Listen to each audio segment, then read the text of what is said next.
आज ज्येष्ठ पूर्णिमा का पावन अवसर है, तब वडोदरा की सुहागिन महिलाओं की ओर से वट सावित्री का व्रत रखा गया है।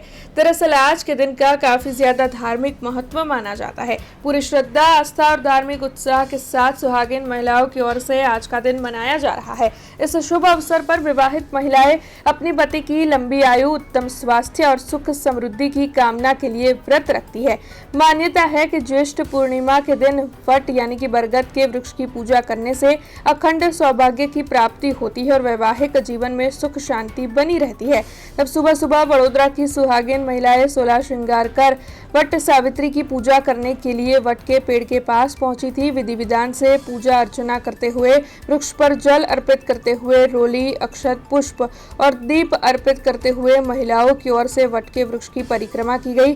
कच्चा सूत यानी कि पवित्र धागा बांधकर अपने पति की लंबी आयु और परिवार की खुशहाली की प्रार्थना भी की गई। तब आपको बता दें कि धार्मिक मान्यताओं के मुताबिक वट के वृक्ष को त्रिदेव यानी कि ब्रह्मा, विष्णु और महेश का प्रतीक माना जाता है और ये वृक्ष दीर्घायु, स्थिरता, समृद्धि और जीवन शक्ति का प्रतीक है। इसीलिए इसी कारण इसकी पूजा का विशेष महत्व बताया गया है।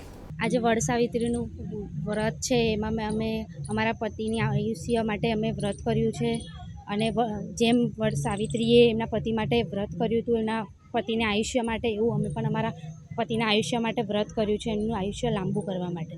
પૂજા કરીને પહેલાં વડની પૂજા કરવાની અને પછી આપણા પતિની વડની પૂજા કરવાની। હું છેલ્લા 21 વર્ષથી વડ સાવિત્રીનું પૂજન કરું છું। આ પૂજન જેઠ સુદ પૂનમના દિવસે કરવામાં આવે છે। આ દિવસે પતિના લાંબા આયુષ્ય માટે દરેક સ્ત્રીઓ વ્રત કરતી હોય છે, દીર્ઘાયુષ્ય માટે કરતી હોય છે અને સુખ સમૃદ્ધિ માટે કરતી હોય છે, બાળકોની રક્ષા માટે પણ કરતી હોય છે। અને આ વ્રત સાવિત્રી માતાએ તેમના પતિ માટે કર્યું હતું અને તેમને યમરાજ પાસેથી પણ પાછા લઈ આવ્યા હતા। સાવિત્રી કહેવાય એ નિમિત્તે અહીં પૂજા કરવામાં આવે છે બહેનોથી, અને બહેનો પોતાના પતિના આયુષ્યની અભિવૃદ્ધિની કામના માટે પૂજા કરતા હોય છે, તો સિદ્ધ થાય, નોકરી ધંધો વેપાર વધે એનાથી, અને દરેક મનોકામના પૂરી થાય। વડ સાવિત્રીનું વ્રત એટલા માટે કરવામાં આવે કે બ્રહ્માજીનું પૂજન છે। સાવિત્રી દેવી હતા એક, એ સાવિત્રી દેવીએ પોતાના પતિના આયુષ્ય ટૂંકું હતું, એ યમ રાજા લઈ ગયેલા, તો સાવિત્રીએ બ્રહ્માની આરાધના કરી અને પોતાના પતિના આયુષ્યને પાછું લઈ આવ્યા, પોતાના પતિને પ્રાપ્તિ કરી પાછી। આ સિદ્ધ કામેશ્વર વડ છે। અહીંયા આગળ અહીંયા પણ એ અનુભવ થઈ ગયો છે। અહીંયા આગળ हमसे जुड़े रहने के लिए हमारे YouTube चैनल को सब्सक्राइब करें और नई वीडियो की नोटिफिकेशन के लिए बेल आइकॉन को दबाएं।